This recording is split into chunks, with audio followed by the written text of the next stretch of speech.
Setelah si singa ini naik menjadi raja hutan, dia bukan melindungi rakyatnya, malah makanin rakyatnya. Semakin banyaklah umat Islam yang subscribe media-media Islam daripada kita subscribe media-media maksiat. Paling tidak orang-orang yang menonton acara-acara agama hatinya berubah jadi lembut, mendapat hidayah dan semua pahalanya untuk orang-orang yang menyebarkan dakwah itu.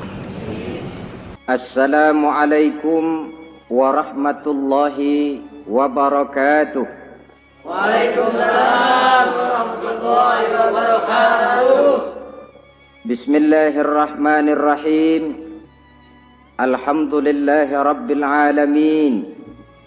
Wassalatu wassalamu ala ashrafil anbiya'i wal mursalin, Sayyidina wa maulana wa habibina wa syafi'ina Muhammadin wa ala alihi wa ashabihil mujahidin at-tahirin, amma ba'du. Saudara-saudara kaum muslimin rahimakumullah, pada pertemuan kali ini kita akan membicarakan riwayat Nabi Allah Ibrahim alaihi salam.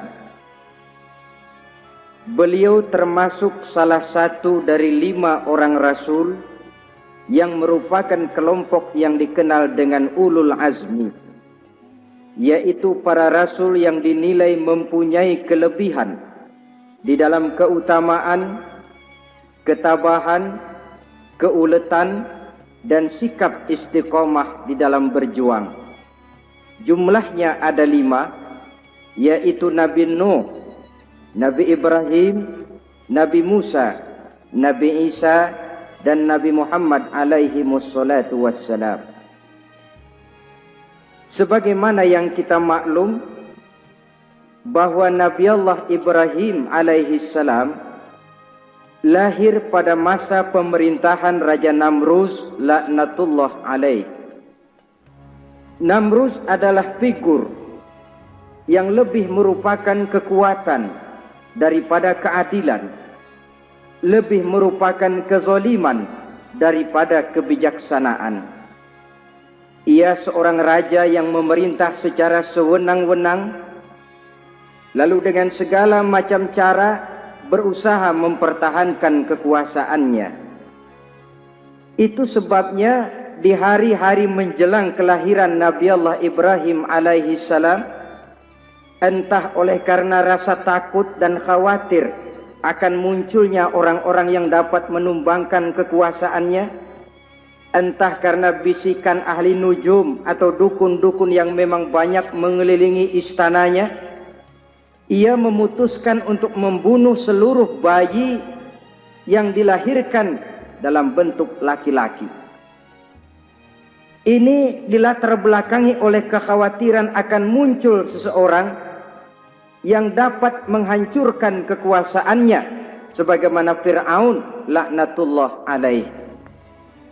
Itulah sebabnya di zaman sebelum Nabi Ibrahim dilahirkan, Raja Namrus membuat peraturan. Apabila seorang ibu melahirkan bayi laki-laki, bunuh bayi itu.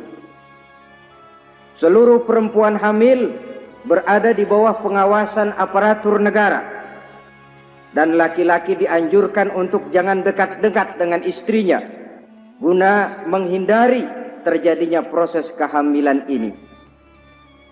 Entah berapa ratus bahkan berapa ribu bayi laki-laki yang jadi korban tanpa dosa dari sebab kelaliman pemerintahan Raja Namrus laknatullah alaih ini.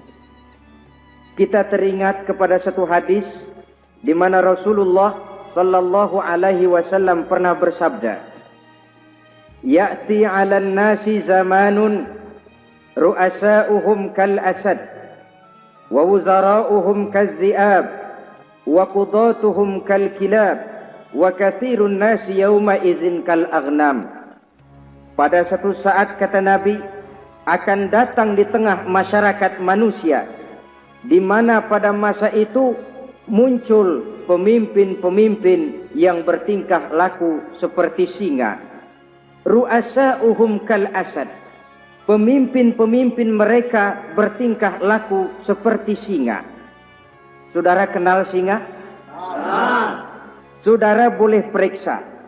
Di mana ada hutan, singa selalu menjadi raja. Padahal hutan belum pernah bikin pemilihan umum.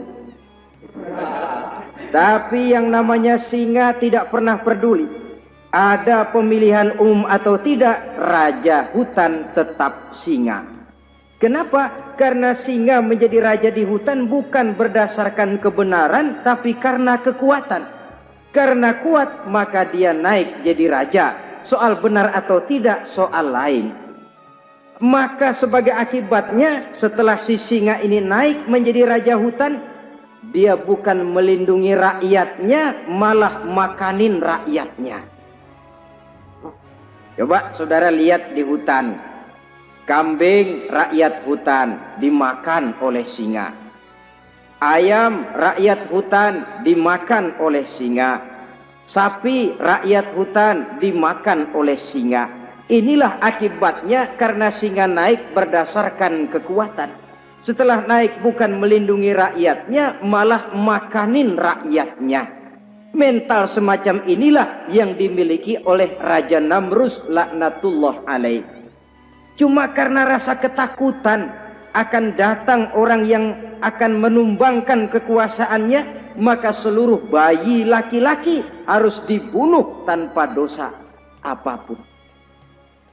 Itu akan datang di tengah masyarakat manusia, muncul pemimpin-pemimpin yang mentalnya seperti singa. Lah kalau yang jadi pemimpin sudah seperti singa, wa wuzara'uhum kazi'ab. Yang jadi wazir, yang jadi menteri kata Nabi, lagunya seperti serigala. Nyetel ini. Kalau sudah pemimpin seperti singa, yang jadi menteri seperti serigala. Apa serigala itu? Saudara tahu dalam dongeng anak-anak, serigala itu kan binatang yang paling licik. Untuk terang-terangan dia tidak berani karena tidak punya kekuatan seperti sang singa. Maka dia pakai ilmu kelicikannya. Serigala itu kalau ingin makan daging ayam, pakai bulu ayam. Kalau kepengen makan daging kambing, pakai bulu kambing. Pendeknya, serigala binatang yang menghalalkan segala macam cara asal tujuan tercapai. Itulah serigala. Lambang dari sifat kelicikan. Lempar batu, sembunyi tangan. Pengen makan daging ayam, pakai bulu ayam, nyaruh jadi ayam. Pengen makan daging kambing, pakai bulu kambing, nyaruh jadi kambing. Ini akibat dari yang pertama tadi. Pemimpin seperti singa, lalu menteri pun seperti serigala.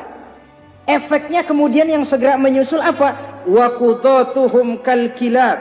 Kalau pemimpin sudah seperti singa, menteri sudah seperti serigala, wa qudatuhum kal kilab, akan muncullah para penegak hukum yang mentalnya seperti anjing. Inna lillahi wa inna ilaihi raji'un. Penegak hukum yang mentalnya seperti anjing itu. Anjing, saudara lihat, anjing akan setia kepada siapa saja yang memberinya daging.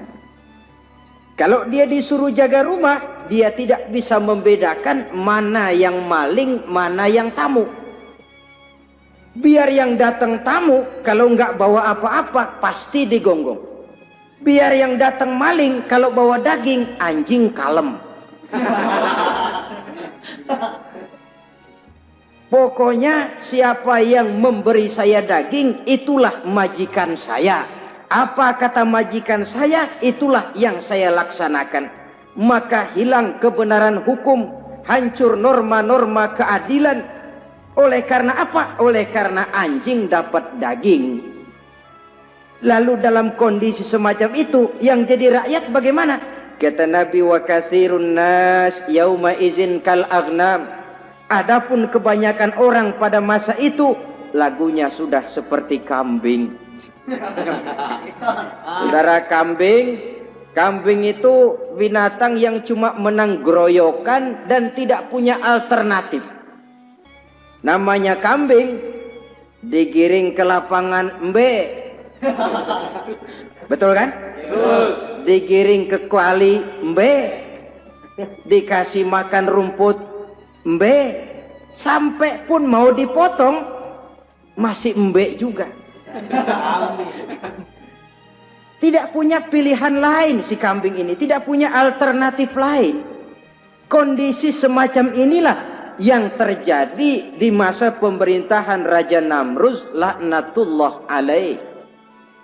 Oleh karena diiming-iming, dibisiki oleh dukun-dukunnya, oleh nujum-nujum yang mengelilingi istananya, bahwa akan datang seorang anak laki yang kelak akan menumbangkan kekuasaannya, dia mengeluarkan peraturan. Ya, peraturan singa. Mulai saat ini diumumkan kepada seluruh rakyat, siapa-siapa perempuan melahirkan bayi laki-laki, bunuh hidup-hidup. Seluruh orang bunting di bawah pengawasan hansip negara. Dan mulai malam ini, supaya semua kaum bapak jarang-jarang tidur sama istrinya.